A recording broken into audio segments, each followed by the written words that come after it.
Alors aujourd'hui, on s'attaque à un gros morceau.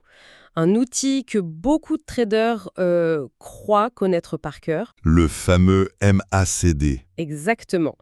Le Moving Average Convergence Divergence. Mais l'idée, c'est vraiment de creuser, de voir comment l'utiliser efficacement en day trading. Et surtout d'aller au-delà des stratégies de base qu'on voit un peu partout sur Internet. C'est ça.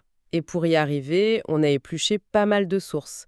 Des articles de blogs financiers, des guides plus techniques, et même, j'ai trouvé ça fascinant, la transcription d'une expérience de backtesting sur YouTube. Ah, le test de la réalité. Voilà. Quelqu'un qui a vraiment mis une stratégie à l'épreuve. On a donc un peu de tout, des conseils pratiques aux avertissements les plus sérieux. Et notre mission, c'est de distiller tout ça.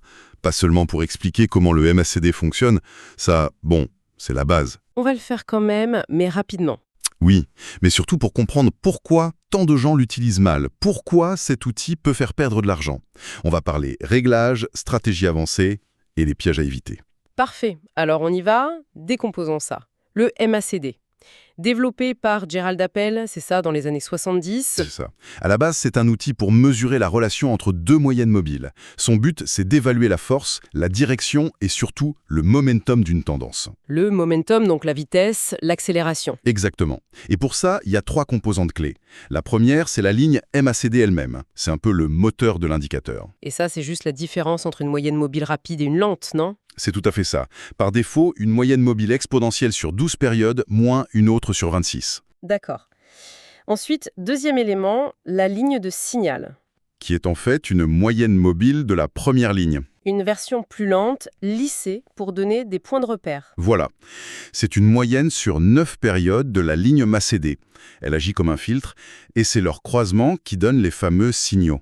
Et le troisième élément, celui que beaucoup de débutants ignorent un peu, l'histogramme. Ah, mais c'est peut-être le plus important. L'histogramme, c'est tout simplement la différence entre la ligne MACD et la ligne de signal. Les petites barres verticales? Oui, et c'est le cœur du réacteur. C'est lui qui visualise l'accélération ou la décélération du momentum. Si les barres grandissent, ça veut dire que le momentum accélère. Et si elles rétrécissent, c'est que ça s'épuise. Exactement. C'est une information qu'on a bien avant le croisement des lignes. Et tout ça, ça tourne autour de quoi? De la ligne zéro. Le point d'équilibre. Au-dessus, on est en régime haussier, en dessous, baissier. En gros, oui. Au-dessus de zéro, le momentum à court terme est plus fort qu'à long terme. Bon, sur le papier, ça a l'air simple. Alors, la question qui tue.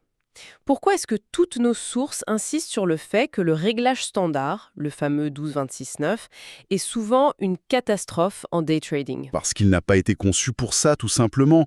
Ce réglage date d'une époque où on analysait des graphiques journaliers, voire hebdomadaires. D'accord. Donc, quand on l'applique sur un graphique d'1 minute ou de 5 minutes, le problème principal, c'est le décalage, le lag. L'indicateur est beaucoup trop lent. Ce qui veut dire que le signal de croisement arrive quand le mouvement est déjà terminé, en gros. C'est exactement ça, la fête est finie, le prix a déjà bougé, on reçoit un signal d'achat au moment précis où les traders malins sont déjà en train de vendre. C'est une recette pour acheter haut et vendre bas. C'est une affirmation forte. Est-ce qu'on a des chiffres pour appuyer ça? Ah oui, et ils font mal. Une étude de Kang qui date de 2021 a testé ça sur les contrats à terme Nikkei 225. Résultat, pour les réglages par défaut, entre 2011 et 2019. Alors? Un rendement annuel de moins 3,6%. Ah oui, on perd de l'argent, carrément. On perd de l'argent. Une autre source dit même que la précision du MACD, quand on l'utilise seul, est inférieure à 50%. Autant jouer à pile ou face. Attends. Ça veut dire qu'en changeant juste quelques chiffres dans les paramètres, on pourrait inverser la tendance. Passer de perdant à potentiellement gagnant. C'est ça, la clé. C'est une très grosse partie de la clé, oui. L'outil n'est pas mauvais. C'est son calibrage qui est inadapté. Et c'est là que les réglages optimisés deviennent super intéressants. Alors parlons-en. Pour un scalper, quelqu'un de très actif qui traite sur de très courtes périodes, que disent les sources? Pour ce type d'approche, on parle du Fast MACD, des réglages comme 5, 13, 9. Il est beaucoup plus réactif, beaucoup plus sensible. Mais j'imagine que le revers de la médaille, c'est qu'il doit générer plein de faux signaux. Évidemment. C'est le compromis. Il est plus rapide, donc il capte plus de bruit de marché. L'utiliser seul, c'est suicidaire. Il faut le coupler avec autre chose pour filtrer? Impérativement.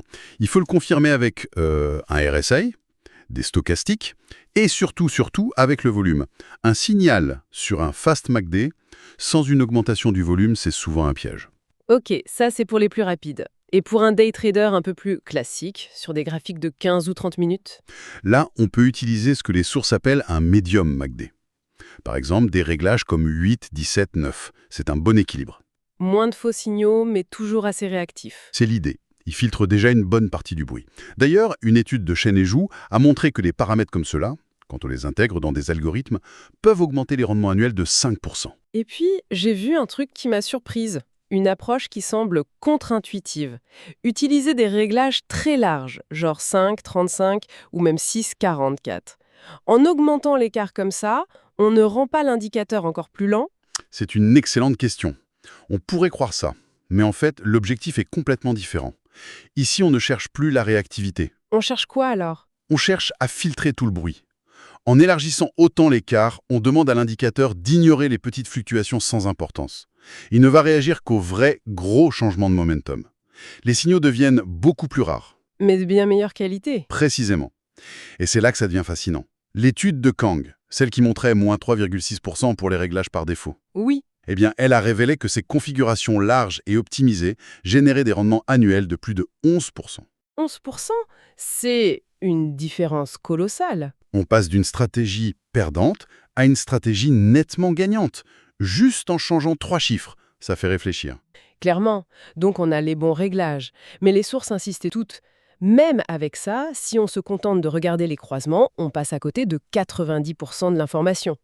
La vraie valeur est ailleurs. Exactement. Les traders expérimentés ne traitent quasiment jamais les croisements. Ils cherchent des signaux beaucoup plus subtils. Et la technique reine, c'est la divergence. Ah, la fameuse divergence. Quand le prix et l'indicateur ne racontent plus la même histoire. C'est ça. Prenons un exemple concret. Une divergence haussière. D'accord. Imagine, le prix d'une action fait un nouveau plus bas. Tout le monde panique, ça vend. Mais en regardant ton MACD, tu vois que lui, il n'a pas fait de nouveau plus bas. Son creux est plus haut que le précédent. Ok, je vois. C'est comme si le prix continuait de chuter par inertie, mais la force de vente, elle s'épuise déjà. C'est une parfaite analogie. La pression vendeuse est en train de caler. Et à l'inverse, tu as la divergence baissière. Le prix fait un nouveau plus haut, c'est l'euphorie, mais ton MACD, lui, fait un sommet plus bas que le précédent. Le signal que le rallye est en train de s'essouffler. C'est un avertissement extrêmement puissant qu'un retournement est probable. Et au-delà de la divergence, tu as parlé de l'histogramme comme étant la partie la plus importante. Pourquoi? Parce que c'est l'indicateur le plus en avant des trois. Un pro n'attend pas le croisement. Il regarde l'histogramme. Dès que les barres commencent à rétrécir, à revenir vers la ligne 0, C'est le premier signe que la tendance perd de sa force. voilà. C'est une information cruciale qu'on a bien avant le croisement, qui lui ne fera que confirmer avec du retard ce qu'on savait déjà grâce à l'histogramme. Donc, si je résume, un signal du MACD, même une divergence, ça ne se prend pas tout seul. Il faut chercher ce que les sources appellent une confluence, un alignement de plusieurs éléments. C'est la stratégie la plus saine, la plus robuste. On ne va pas trader une divergence haussière qui apparaît au milieu de nulle part. Non. On va attendre qu'elle se forme sur un niveau de support important du prix. Exactement. Un ancien plus bas, un niveau de Fibonacci clé. Et si, au même moment, sur ce support, on a une belle bougie de retournement qui se forme, Comme une bougie englobante ou un marteau. alors là, on a une confluence de 3 signaux. La probabilité de succès du trade augmente de façon exponentielle. Et pour se sécuriser encore plus, on peut utiliser l'analyse multitemporelle, la triple stratégie MACD. Oui, c'est un filtre très puissant pour s'assurer qu'on ne traite pas à contre-courant de la marée. L'idée est simple, on ne prend un trade d'achat sur un graphique de 5 minutes que si les MACD sur les graphiques de 15 minutes et 1 heure sont aussi orientés à la hausse. On s'assure que toutes les unités de temps sont alignées. C'est ça. On évite d'essayer d'attraper un couteau qui tombe. Tout ça semble très cohérent, très puissant en théorie. Mais on a cette fameuse transcription YouTube, le test de la réalité. Un développeur qui a testé une stratégie soi-disant miracle, trouvée en ligne. Le Saint Graal à 80% de réussite. On adore ces titres. Ah oui. Et c'est intéressant de voir ce qui se passe quand on applique les règles à la lettre, sans tricher. Et le résultat est une claque. Une vraie leçon d'humilité. La stratégie était très stricte, avec des règles qui semblaient logiques sur le papier. Comme trader uniquement au-dessus de la moyenne mobile 200, des conditions sur la position du croisement par rapport à la ligne 0. Plein de bons filtres, en théorie. Il a donc lancé son backtest sur une année entière de données. Et le résultat? Dis-moi. Le système a trouvé un seul trade. Un seul trade? Sur une année. Non, c'est une blague. Pas du tout. Un seul signal. C'est complètement inutilisable. Mais c'est fou. Ça montre une chose essentielle. Les stratégies qui semblent parfaites quand on les regarde à la main en choisissant les bons exemples échouent souvent lamentablement en test systématique. On met tellement de conditions pour avoir le système parfait qu'au final, on filtre absolument tout. Il n'y a plus aucun trade qui passe les filtres. Zéro. Et même quand il a un peu assoupli les règles, la stratégie a à peine fait 2% de rendement. On est très très loin des 80% de réussite promis. C'est une douche froide. Du coup, si on fait la synthèse de tout ça, quelles sont les erreurs à ne surtout pas commettre avec le MACD? La première, la plus grave, c'est de l'utiliser en ignorant le contexte. On ne regarde pas que le MACD, on regarde le prix, les supports, les résistances. Et on adapte à son unité de temps. Un signal sur une minute, c'est pas la même chose qu'un signal sur une journée. Voilà. Deuxième erreur, se fier uniquement au croisement. On l'a dit, c'est le pire signal, le plus en retard. La troisième, ce serait de l'utiliser tout seul, en isolation. C'est une bonne image. Il a besoin de confirmation. Par le volume, par une figure de chandelier, par un autre indicateur. Un signal MACD avec un gros pic de volume, ça a de la valeur. Quatrièmement, les réglages. Utiliser le 12-26-9 par défaut en day trading, c'est bon, on a compris. C'est s'handicaper tout seul. Et enfin, la cinquième erreur, c'est de mal interpréter la divergence. Ce n'est pas un ordre d'entrée en position immédiatement. C'est une alerte, un avertissement. C'est un panneau qui clignote et qui dit « Attention, le momentum change ». Il faut attendre que le prix confirme cette alerte avant de faire quoi que ce soit. Bon, alors que retenir de tout ça? Le message qui ressort est quand même très clair. Le MACD n'est pas un bouton magique acheter ou vendre. Non, ce n'est même pas un système de trading en soi. C'est un analyseur de momentum. Sa vraie puissance se révèle quand on le personnalise et surtout quand on le combine avec l'analyse du prix et du volume. Absolument. Maîtriser le MACD, ce n'est pas chercher le signal parfait, c'est comprendre ce qu'il mesure vraiment. La vitesse du changement de la tendance. Le bon réflexe, ce n'est pas « dois-je acheter ?», mais est-ce que le momentum actuel s'accélère ou est-ce qu'il s'épuise? C'est un changement de perspective complet. Qui change tout. L'objectif n'est pas de prédire le futur, mais d'évaluer la force ou la faiblesse du moment présent.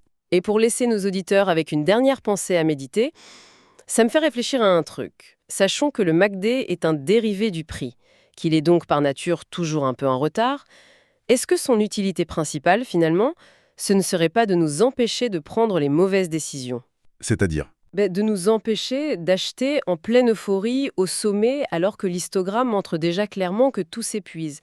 Peut-être que son plus grand rôle, c'est d'être un garde-fou plutôt qu'un guide qui nous dit exactement quand prendre les bonnes décisions.